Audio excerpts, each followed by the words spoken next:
Hello guys and welcome to this video on hash maps in Java. Hash maps is a type of data structure that supports key value pairs to store data within that map. As the name suggests, it is a map that uses the hash function or the hash code to store elements randomly based on that hash function. A hash map can be easily explained by using a visual representation like, say, for example, a hash map is similar to this. Now, if we directly dive into this topic, a key stores some specific key or it acts as an index to that specific value, and the value stores the data that we are trying to store. We also have hash map and hash table within Java. A hash map supports a null value or a single null value for indexing or for keys and multiple null values for values. Whereas a hash table does not support any kind of null values, be it for key or a value.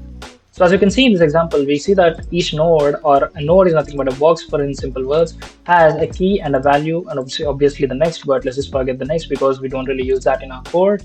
So let's say the key and value. The key acts as the index to this value and the value can be accessed by using the specific key. So this is a basic implementation or this is a basic representation of hash map in Java.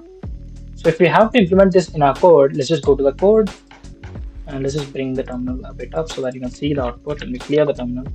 And now if I try to run the code, we need to create a map of, let's say, two data types. Let's say the integer and let's say a string. And let's just call it a map in small letters, I guess. Or let's just say map1 is equals to new hash map. So now we have created a map that stores key value pairs, which is called as a map1. If I try to print it now, I just want to say map1. I just want to check if it has been created or not. So if I do this, and if I run the program, actually I need to use hash map here. It's good that we have actually gotten an error because I can, explain to you that we don't really use map now, we use hash map. So now I have changed this. I have used hash map here. We have given two data types, integer and string. So if I run the program now, you can see that we have created an empty hash map. Again, these circle braces generally represent dictionaries in Java or even in Python, but here it is actually hash map because we have created it from a template. And also for hash maps, you need to import from the util class. Again, the import statement is very important in Java when working with data structures. So again, java.util.HashMap. Now we have created a map, and to insert value into this map, you can just say map1.put. The put is used to enter values based or insert values into this hash map. So I want to give a key value, and also I want to give another value or the pair itself. So again, here the pair or the value, the second value is a string. So I need to give data that is actually a string. Let's just say a name like James.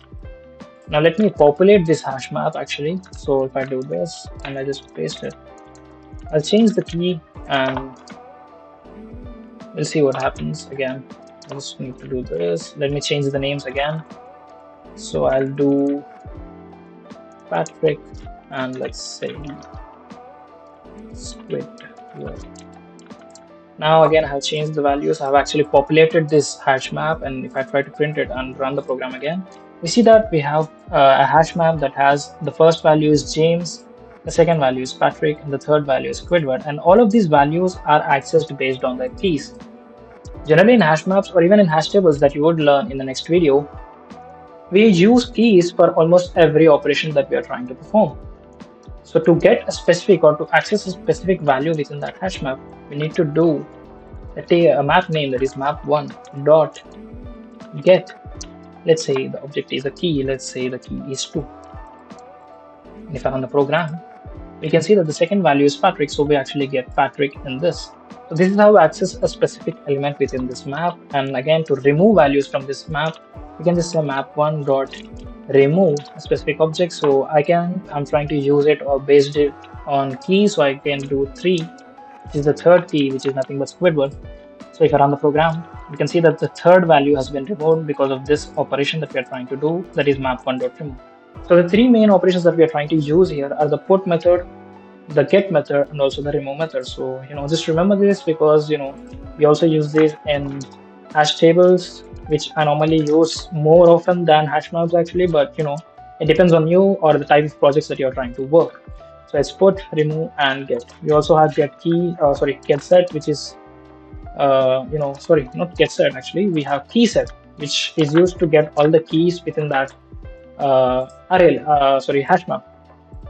So now we have seen the basic methods that we generally use in a hash map. So we have seen the remove method, we have seen the get method, we have seen the put method, and some other methods that generally used would be, let's say, a contains method, where we try to, if I say, let's say, contains. Here we have two types of methods, like containsKey and a containSValue. You can see that it is a Boolean type, which means it returns either true or false. First, let's check the containsKey, and if I check the key 2, if it's present or not, we can see that it returns true because the key value 2 is actually present, which is Patrick. So again, if I try to do it as 3, which is the value that I have removed in the previous operation, it's going to return false, obviously. So that is how the containSValue works. We can also try the contains method by using the value actually. So if I just say double quotation, if I give a name like James, and also remember that capitalization is very important. If the name here has a capital letter as its first letter, it is also important to type this here. So I'll just show you what happens if you don't. So let's say we already have the name James, but we're typing in a small letter here. So let's see what happens. It shows that it is false, but we know that the value actually exists within this map, which is James. So if I change this to a capital J, and if I run the program again, it will show true. So again, capitalization is very important because Java is very case sensitive, and in most of the methods, case sensitivity matters a lot. So now I want to discuss about other methods you would generally use, like the keySet method or the size method or the hashCode method. But let's first actually comment this out. Actually, I don't want to remove the value Squidward because we only have 3 values. So let's actually use all the 3 values that we have within a map. Now what we need to do is let's just print it out. And if I say map1 dot and I say keySet, for example, it returns the set of keys that are present within this map. So it does not return the values. Instead, it only returns the set of the keys that are present already within these values. So now if I run the program, we can see that it returns 1, 2, 3 as a list. It does not return it as a dictionary, and it instead returns it as a list because we do not have a key value pair in a key set. We only have the key values, that is the integer values. So obviously it's going to be a list.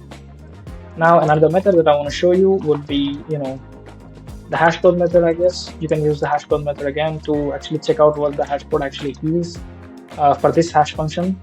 It shows this specific value. Again, you're not normally going to use this. In general projects that I have done, I override the hashCode method to my liking. I override the hashCode based on my needs for that specific project. So I normally don't use it. And another basic method that I want to show you is the size method. Again, if I run the program, it's going to show the size of that map. So we have 3 key value pairs. So it's not really going to count both these values like 1, 2, 3, 4, 6. It's not going to show 6. It's going to count the key value pairs instead of actually only the keys or only the values. So again, if I try to run it again, it's going to show the size is 3.